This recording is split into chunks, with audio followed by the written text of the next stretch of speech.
Good morning, guys. It's Thursday, October 10th, 5:25 a.m. Central Time. Grain markets mostly higher this morning. December corn futures up 2 1/4 at 4.23 1/4. November soybeans up 3/4 of a cent at 10.21. December Chicago wheat up 8 1/4 at 6.07 1/4. December Kansas City wheat up 7 1/4 at 6.16. December spring wheat is up 4 cents at 6.52 1/4. We've got a USDA report tomorrow. Let's start there. We sure do. So USDA will release its monthly crop production and WASDE report on Friday morning. Ahead of the report, traders expect minimal changes to this year's U.S. corn and soybean production estimates. The new crop U.S. corn carryout estimate is likely to be reduced amid lighter than expected September 1st stocks. Some traders have discussed the idea of upward adjustments to the demand side of the new crop corn balance sheet, given strong data via exports and ethanol. Changes to both supply and demand on the global balance sheets are also possible. This is something of substance, I think, that you could very well see a new crop corn carryout estimate for the United States below 2 billion bushels. They're going to, USDA will, in all likelihood, based on the September 1 stocks report, they're going to increase their projection for old crop feed and residual use for corn. And that should be enough to push this thing below 2 billion, at least in the eyes of the trade. Looking at yields and production, I don't know that anybody's looking for substantial changes.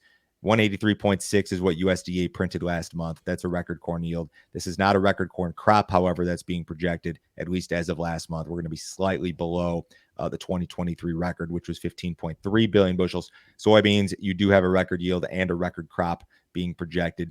Anecdotally, the yield reports I've heard as it relates to corn are very good and would lead me to believe that maybe USDA is even too low. Soybeans would be the opposite. I feel like the soybean numbers that I've heard are kind of disappointing in a lot of areas. Maybe that had to do with some of the hot and dry weather we saw at the end of August.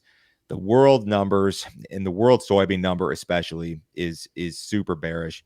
We did a video a couple weeks ago, and I think it was called like the most bearish soybean chart ever or something. And it was global ending stocks to use ratio, which is projected to be a modern era record high. So we've got a very burdensome soybean situation. The report will be out tomorrow at 11 a.m. Central Time. You guys know I love Friday reports. I wish they were all Monday morning at 7 a.m., but that's where we're headed. U.S. ethanol production increased last week. Weekly output of 1.04 million barrels per day was up 2.3% on the week and up 2.9% versus the same week last year. Ethanol stocks were pegged at 22.2 million barrels. The print was down 5.6% compared to the previous week, but up 1.2% compared to the same week last year. Implied gasoline demand was up 13% compared to the previous week and up 20% versus the same week last year.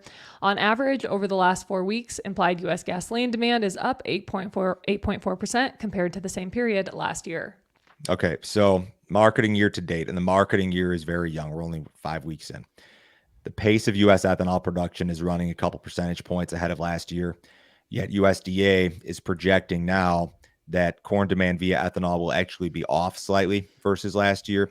If you were to kind of push this forward and say, hey, for the remainder of the marketing year, we continue to run 2% ahead of last year, that would essentially put an extra 124 million bushels of corn demand on the balance sheet.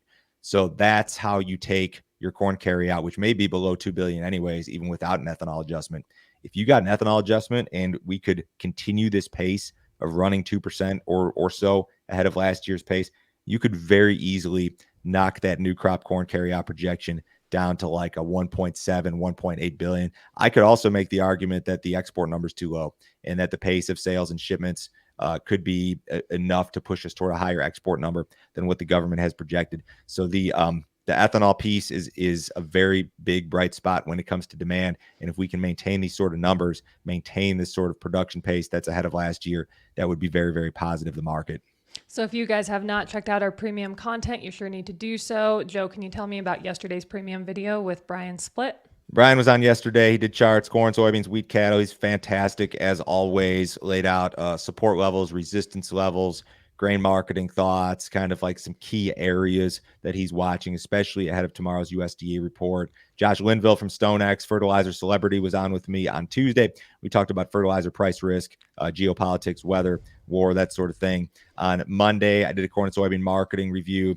As I mentioned every day this week, and I'm going to mention it again. I know you guys are busy. I know you're in the truck. I know you're in the combine. But driving the combine or driving the truck, that's like a $20 an hour job.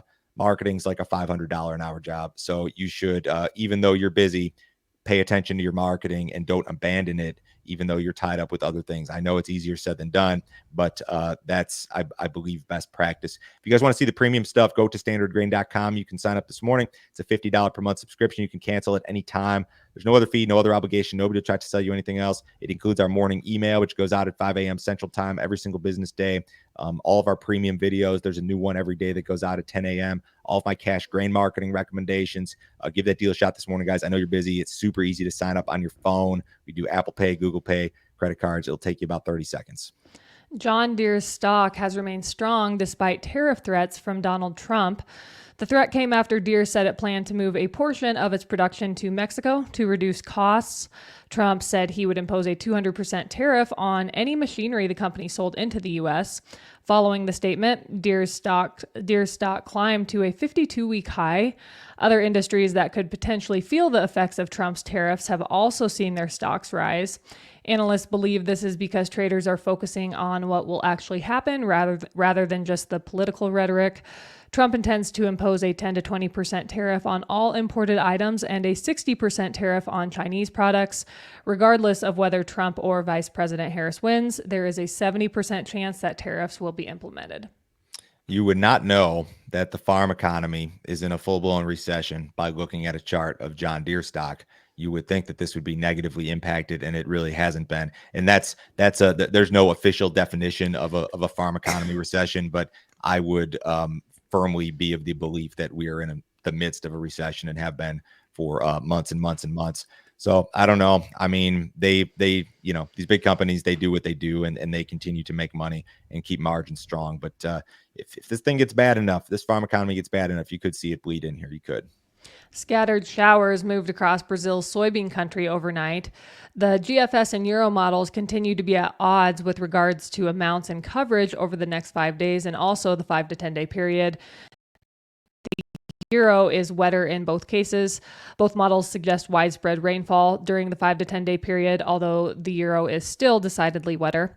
This morning's extended GFS run through October 26th indicates more rain during the last week of October. I don't know if the market ever really cared about this or not. Maybe this was one of the reasons for some of the short covering, but this isn't primetime Brazilian weather market season. That's more of like a November, December type thing. So I think we're probably assuming that these forecasts are close to reality, and I believe that they are. I mean, it's already raining here this morning in some areas of Brazil. You're going to move past this whole like planting delay thing, and they're going to catch up very, very quickly. And then you'll be into, more weather market season. Like, is it going to rain, during the heart of the growing season? And that'll be the next thing that we look forward to. USDA reported a flash sale of corn on Wednesday. U.S. exporters sold 5 million bushels of corn to unknown destinations for delivery during the current marketing year. U.S. corn export commitments for the current marketing year are the 5th best in the last 10 years. I think the pace of sales is slightly ahead of what is needed to hit USDA projections. So as I mentioned with ethanol, I said the government may be too low. Maybe you could say the same about exports. It's awfully early. I'll admit it. It's awfully early. The marketing year is very, very young, but maybe that's just the optimist in me. Low prices cure low prices, and we have found some better demand at low prices, certainly. Today's CPI report is expected to show further moderation in consumer prices. Bond traders anticipate that the report will cause the U.S. Treasury market to further decline. On a monthly basis, consumer prices are projected to have risen 0.1% in September. Year over year, prices are expected to have increased by 2.3% last month.